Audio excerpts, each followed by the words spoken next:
भारत के national security adviser mister Ajit Doval ji का कहना है कि भारत आने वाले 10 साल में $10 ट्रिलियन की इकॉनमी बनने जा रहा है।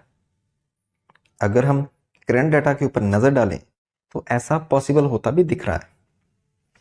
अगर हम करंट डेटा को देखें तो भारत की इकॉनमी $3.7 ट्रिलियन की बन चुकी है। और अगर हम 2023-24 के जो जीडीपी के थर्ड क्वार्टर को देखें तो भारत 8.4% के हिसाब से ग्रो किया है। और अगर भारत इसी तरह एनुअली 8% के ऊपर ग्रो करता रहता है तो भारत जल्दी ही 2027-28 के आसपास $5 ट्रिलियन की इकॉनमी और आने वाले 10 साल में $10 ट्रिलियन की इकॉनमी भी बन सकता है।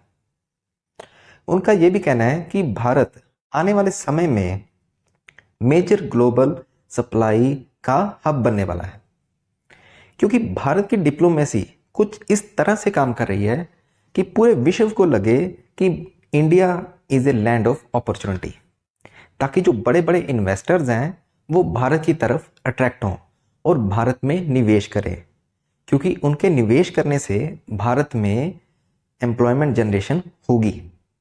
एम्प्लॉयमेंट जनरेशन से भारत में पर कैपिटा इनकम भी इंक्रीज होगी और प्रोडक्ट्स बनने से जीडीपी भी ग्रो होगी।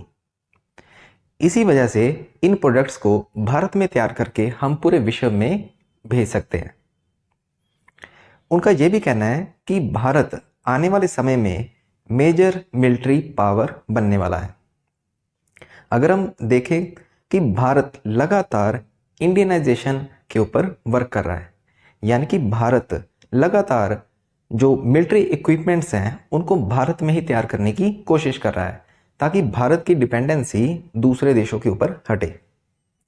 उल्टा भारत ये भी कोशिश कर रहा है दूसरे देशों के साथ टेक्नोलॉजी को शेयर कर रहा है या उनके साथ ऐसे कॉन्ट्रैक्ट कर रहा है ताकि उनसे हम टेक्नोलॉजी ही खरीद सकें और उसी टेक्नोलॉजी का इस्तेमाल हम भारत में बनने वाले मिलिट्री इक्विपमेंट्स को रेडी करने में करें।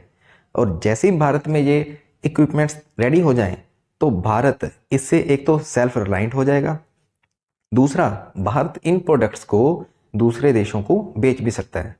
हालांकि इसकी शुरुआत ब्रह्मोस मिसाइल के साथ हो चुकी है। इसी के साथ हम ये कह सकते हैं कि भविष्य ही भारत है।